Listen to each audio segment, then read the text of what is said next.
right, first off, let's start off the right way here. Thinking about John Raymond, had a tough injury. We're going to find out exactly what it is. We have we kind of have our suspicions of what it is. It's not it's not a good thing, obviously.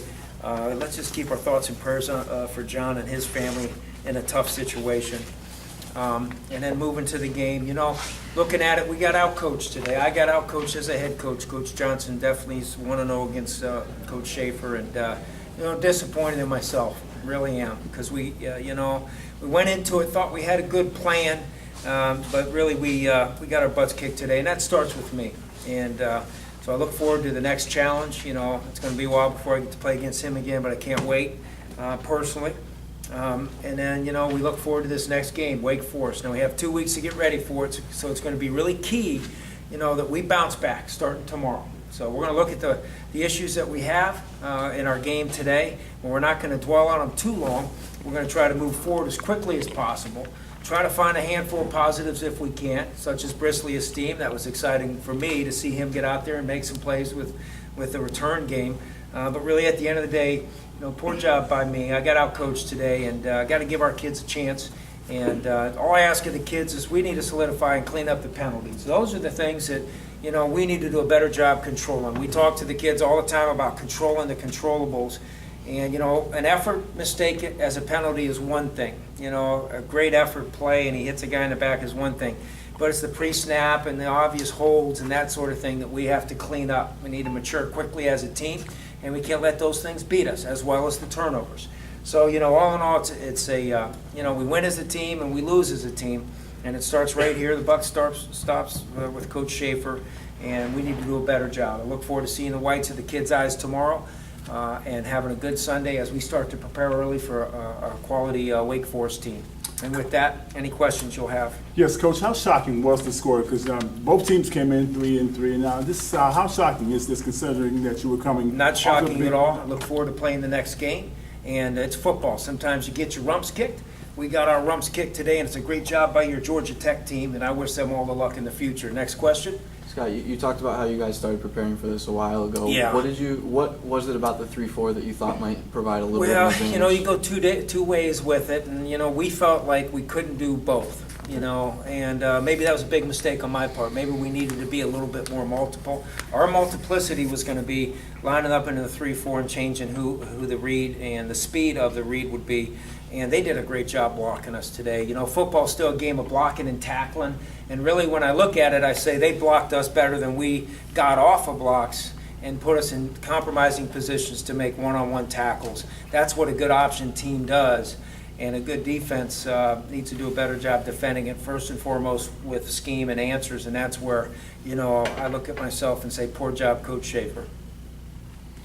Scott, is there anything that you did during the week, anything now looking back, I could have seen this, I should have saw that? No, not really. The most frustrating thing is as they had successful plays against us, I knew why they were successful, as they happened more times than not. That's the most frustrating thing, and that's where you have to give credit to them, because they blocked us better than we got off blocks, and their responsibilities and taking care of them were better than us taking care of our responsibilities.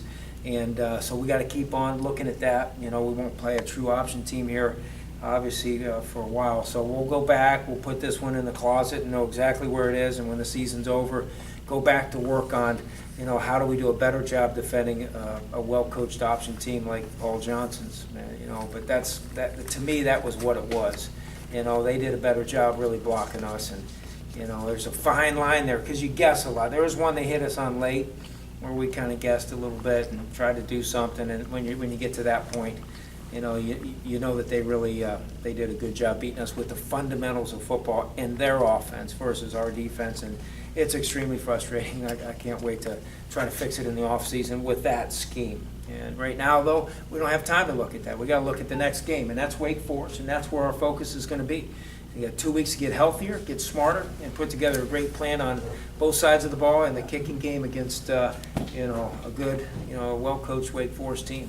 Can you explain why you went with Drew at the I think it was, we changed a few kids, not just Terrell and Drew. For me, it was just a matter of, we were struggling, and maybe give Drew a shot to get in there see if we get a spark, you know. But really, we'll just keep, we'll start back up with Terrell tomorrow, and keep fighting the good fight to get better with both of those kids.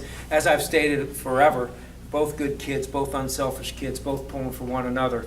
And as a coach, you feel good about that. But, just thought maybe it'd give us a change up, a little spark here or there. Their starting quarterback lead didn't attempt to pass until the third quarter. So when they just run and run and run, does it almost lull you to sleep at the Sure start it of the does. third quarter? Yeah, that's part of their philosophy.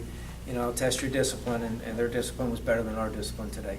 Coach, I'm sorry. So on the flip side of the blocking issue here, you look at their defense was able to get a pretty good pass rush on you guys. Were they doing anything different than what you saw before? Or? No, not really. I mean, they did a good job. We didn't create any momentum, so they knew what we're going to do. They pinned their ears back and went. As an old defensive coordinator, I used to love that when we were, up by 40 points. Shoot, it's not too hard to call an aggressive defense when you're up by 40. So hats off to them for what they did on offense. Coach, you came in leading the ACC. You came in averaging like almost 350 yards rushing in the ACC. What did they do defensively? Did they jump? Did they stun? So they just play straight up man-to-man on you? Well, they did a multitude of things. They changed it up. They did a good job to change up. But at the end of the day, when you're up by 14 and 21 points in a hurry, you're not going to lead the game in rushing because you can't rush the whole game when you're behind. So, it's pretty simple to me what happened. They did a good job beating us early, made us one-dimensional, then could get after our butts. Outside of Raymond, a couple other guys got nicked up. Yeah, last we'll week. see. I'm not sure if there's any, I didn't feel, going through the locker room like there was anything major, but you never know. But yeah, I think it's just John right now, and hopefully we'll get Dyshon back here in a hurry too. Okay. Other questions? Thanks, Coach. All right, safe travels.